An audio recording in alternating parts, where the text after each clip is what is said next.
세계 시가총액 1위 기업의 주인이 7개월 만에 또 한국행 비행기를 탔습니다.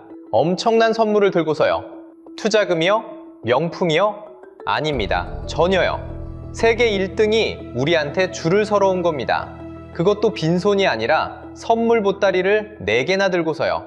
그런데 이 선물들 뜯어보면 황당하게도 전부 한국 일감이었습니다. 오늘 그 상자 4개를 하나씩 같이 뜯어볼 텐데요. 다 뜯고 나면 왜 세계 1위가 우리 앞에 줄을 서는지, 그리고 그 줄이 언제까지 이어질지까지 완전히 다른 눈으로 보게 되실 겁니다. 자, 일단 이 사람이 누구냐? 세계 시가총액 1위, 엔비디아의 젠슨 황입니다. 이 사람이 6월 5일에 전용기를 타고 김포로 들어왔어요. 그것도 7개월 만에 또 온 겁니다. 직전에 온 게 작년 경주 에이펙 때였거든요. 이번엔 나흘이나 머물렀고요. 여기서 좀 이상하지 않으세요? 보통은 아쉬운 쪽이 가서 잘 보이러 가잖아요. 을이 갑한테 찾아가는 거죠. 그런데 이번엔 정반대예요. 세계에서 제일 잘 나가는 갑이 직접 비행기 타고 우리한테 줄을 서러 온 겁니다. 근데 또 분위기는 엄청 소탈했어요. 첫날부터 홍대 PC방에 가서 페이커랑 게임을 하고 30년 전 용산에서 그래픽카드 팔던 시절 얘기하면서 한국 게임이 엔비디아를 키웠다고도 했어요. 저녁엔 홍대 삼겹살집에 우리 대기업 회장님들이 모였는데 제일 어린 LG 구강모 회장이 직접 고기를 굽고 네이버 이혜진 의장이 네이버페이로 계산을 했답니다. 그 다음엔 예정에도 없던 치맥집에 들러서 SK 최태원 회장이 그 매장 손님들 것까지 통째로 결제했고요. 길거리에선 I love HBM을 외치고 다녔어요. 이쯤 되면 그냥 친한 친구 만나러 놀러 온 것 같죠? 그런데 아니에요. 이건 명백한 비즈니스입니다. 본인 입으로 방한 목적이 공급망 조율이라고 했어요. D램이랑 HBM을 어마어마하게 만들어야 하는데 그게 필요하다는 거죠. 최태원 회장하고는 7개월 사이에 무려 6번째 만남이었어요. 친목으로 이렇게 자주 보긴 어렵잖아요. 그래서 이 사람이 들고 온 선물 상자 4개, 지금부터 하나씩 뜯어볼 텐데요. 첫 번째 상자부터 좀 황당합니다. 자, 첫 번째 상자부터 열어볼게요. 이름이 좀 어렵습니다. 베라 루빈이라고. 엔비디아가 올해 가을부터 본격적으로 찍어내는 차세대 AI 가속기예요. 쉽게 말하면 AI를 불리는 두뇌입니다. 세상에서 제일 똑똑한 두뇌를 엔비디아가 만드는 거죠. 여기까지만 들으면 그래서 이게 우리랑 무슨 상관인데 싶으실 거예요. 저도 처음엔 그랬어요. 그런데 이 두뇌, 혼자서는 한 발짝도 못 움직입니다. 왜냐하면 두뇌가 일을 하려면 옆에서 데이터를 어마어마한 속도로 퍼다 날라줄 특수한 메모리가 필요하거든요. 그게 바로 요즘 뉴스에 맨날 나오는 HBM, 6세대로 치면 HBM4라는 겁니다. 이 HBM을 비유로 풀어볼게요. AI 가속기가 슈퍼카라면 HBM은 그 슈퍼카에만 끼우는 특수 타이어예요. 아무리 엔진이 좋아도 타이어가 없으면 슈퍼카도 그냥 멈춰선 고철덩어리죠. 그리고 이 특수 타이어를 누가 만드느냐? 삼성전자랑 SK하이닉스입니다. 그러니까 두뇌만 엔비디아 거고 그 두뇌를 진짜 살아 움직이게 하는 심장은 한국이 쥐고 있는 거예요. 여기서 진짜 놀라운 숫자가 나옵니다. 엔비디아가 쓸 이 HBM4 물량의 약 3분의 1을 SK하이닉스 한 곳이 이미 다 잡아놨어요. 무슨 뜻이냐면 엔비디아가 두뇌를 몇 개나 만들 수 있느냐가 사실상 한국이 타이어를 얼마나 대주느냐에 달렸다는 겁니다. 세계 1위가 우리 손에 발목이 잡혀 있는 거죠. 내년 엔비디아 향 HBM4 점유율 전망을 봐도 SK하이닉스가 절반이 넘고 삼성까지 더하면 한국 두 회사가 80%를 훌쩍 넘깁니다. 근데 왜 이게 한국 차지일까요? 이 타이어가 아무나 못 만드는 물건이라서 그래요. HBM은 좁은 땅에 메모리를 수직으로 쌓아 올린 메모리 아파트인데 이걸 똑바로 쌓는 게 너무 어려워서 100개 만들면 멀쩡한 게 절반밖에 안 나오기도 해요. 그 어려운 걸 지금 제대로 해내는 나라가 사실상 한국뿐인 겁니다. 그런데 한국이 만드는 건 이 메모리 하나가 아니에요. 두 번째 상자엔 또 다른 한국 부품이 숨어 있습니다. 이건 이름도 생소한 CPU인데 여기서도 한국이 또 나옵니다. 자, 첫 번째 상자에서 심장을 봤으니 두 번째 상자를 열어볼까요? 두 번째 선물은 베라 CPU입니다. CPU, 그러니까 시스템 전체를 지휘하는 중앙 처리 장치예요. 베라 루빈이라는 두뇌 옆에 딱 붙어서 한 몸처럼 일하는 짝꿍이죠. 안에는 무려 88개의 연산 코어가 들어가 있습니다. 여기서 또 이런 생각 드실 거예요. CPU는 인텔 같은 데서 만드는 거 아니야? 맞아요. 이 칩 자체는 한국 거가 아닙니다. 그런데 이 CPU가 일하려면 옆에 저전력 메모리가 어마어마하게 붙어야 해요. 엔비디아는 이걸 위해 소캠이라는 특별한 메모리 모듈을 따로 만들었습니다. 이 소캠이 뭐냐면요. 원래 스마트폰에 들어가던 저전력 메모리예요. 배터리 오래 가라고 전기 아끼게 만든 그거요. 엔비디아가 그거에 서버에서 쓰도록 옷만 갈아입힌 겁니다. 스마트폰 옷을 벗기고 서버용 정장으로 갈아입힌 거죠. 그런데 옷만 바뀌었지 만드는 사람은 똑같아요. 네, 또 삼성하고 SK하이닉스입니다. 실제로 SK는 이 소캠을 192기가짜리로 벌써 양산하고 있어요. 자, 그림을 모아서 보세요. 첫 번째 상자, 베라 루빈에는 우리 HBM이 들어갔죠? 두 번째 상자, 베라 CPU에는 우리 소캠이 들어갑니다. 두뇌에도 한국 메모리, 그 옆 지휘자에도 한국 메모리. 단 하나의 시스템 안에 한국 메모리가 두 자리를 동시에 깔고 앉은 거예요.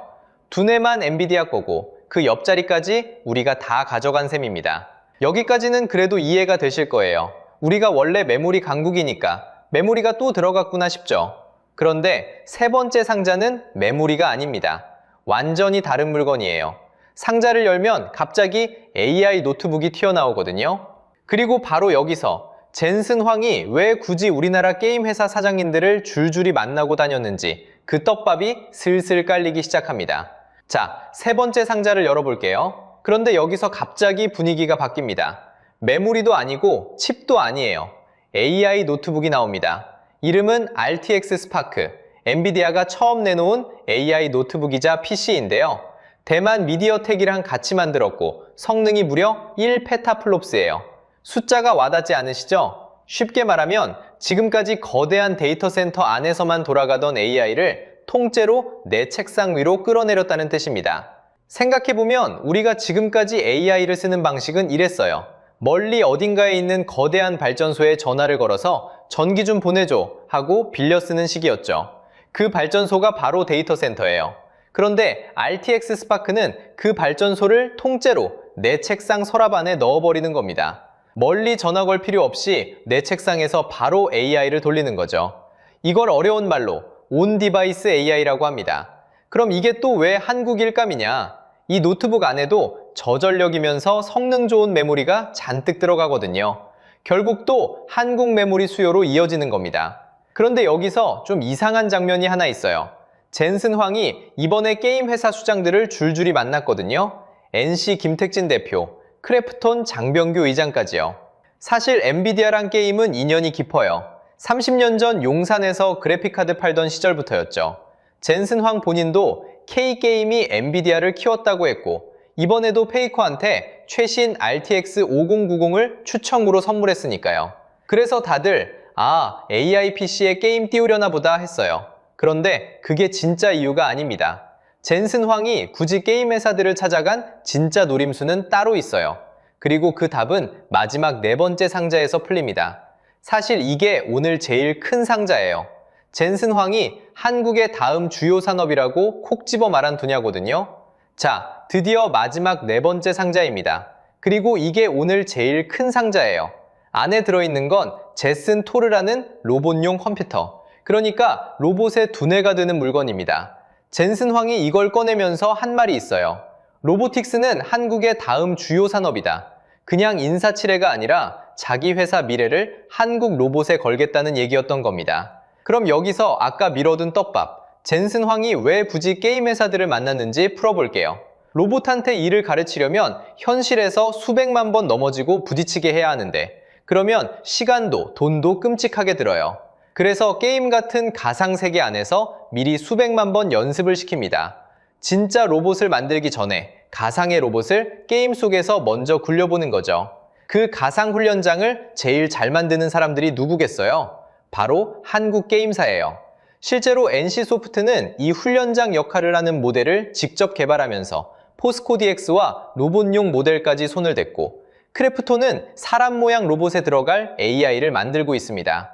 게임 강국이 그대로 로봇 두뇌 강국이 되는 그림인 거예요. 그럼 로봇 몸뚱이는요? 이것도 한국입니다. 현대차 그룹 밑에 있는 보스턴 다이내믹스의 사람 모양 로봇 아틀라스. 이게 2028년부터 미국 조지아 공장에 투입되는데 엔비디아 시뮬레이션과 GPU를 그대로 씁니다. 정의선 회장은 젠슨 황과 따로 만나 로봇 협력을 약속했고 두산은 야구장 시구까지 하면서 로봇 협력을 다졌어요. 메모리로 지금을 쥐었는데 이제 로봇으로 미래까지 줄여가는 겁니다. 자, 이렇게 상자 4개를 다 뜯었어요. 그런데 이걸 따로따로 보지 말고 하나로 쭉 모아놓고 보면 진짜 소름 돋는 그림이 나옵니다. 자, 상자 4개를 다 뜯었습니다. 베라 루빈, 베라 CPU, RTX 스파크, 제슨 토르. 그런데 이걸 하나로 모아놓고 보면 진짜 소름 돋는 그림이 나옵니다. 두뇌만 엔비디아예요. 그 두뇌를 살아 움직이게 하는 심장, 몸통, 손발은 거의 다 한국입니다. 세계 시가총액 1위 기업이 비행기를 타고 날아와서 제발 더 만들어달라고 부탁하는 나라가 된 거죠. 생각해보면 불과 한두 세대 전만 해도 우리는 아무것도 없던 나라였잖아요. 그런데 지금은 세계 1등이 줄을 서러 오는 나라가 됐습니다. 실제로 젠슨 황의 발언 한마디에 코스피가 사상 처음으로 8,800선을 넘었고 삼성전자 시가총액이 2,000조 원을 돌파했어요. 앞서 약속된 GPU 26만 장, 약 14조 원짜리 공급 계약은 전 세계 단일 국가 중에 가장 큰 규모입니다. 여기까지 들으면 기분 좋죠. 그런데 정말 그렇기만 할까요? 냉정하게 보면 이 우위는 영원하지 않습니다. 만년 3위라던 마이크론이 HBM4에서 17%를 가져갔고 소캠은 오히려 한국보다 먼저 엔비디아에 공급을 시작했어요. 중국도 무섭습니다. 중국 CXMT는 시장에 들어온 지 3년 만에 매출이 1년 새 7배 넘게 폭증했고 한국과 마이크론 출신 엔지니어를 200명이나 데려가면서 기술 격차를 3년 이하로 좁혔습니다. 게다가 우리 메모리 수출이 엔비디아 한 곳에 너무 쏠려 있어서 수요가 식으면 가격이 한꺼번에 무너질 수 있다는 위험도 있고요. 실제로 방한 직전 급등했던 국내 반도체주는 차익 실현 매물에 6월 초 한때 25%가량 출렁였습니다. 그래서 지금 사도 되나요? 물으시는 분도 많을 텐데요. 저는 종목을 찍어드리지 않습니다. 다만 한 가지는 분명해요. 왜 세계 1위가 굳이 한국 앞에 줄을 서는지 그 구조적인 이유를 알고 보는 것과 모르고 보는 건 완전히 다릅니다. 오늘 정리하면 이렇습니다. 젠슨 황이 들고 온 선물 4개는 전부 한국 일감이었고 메모리라는 현재부터 로봇이라는 미래까지 한국이 세계 AI의 심장과 손발을 쥐고 있습니다. 다만 마이크론과 중국의 추격 앞에서 우리가 잊지 말아야 할 건 딱 하나예요. 자랑스러워하되 취하지는 말자. 세계 1등이 줄을 서는 이 자리를 우리가 과연 계속 지킬 수 있을까요?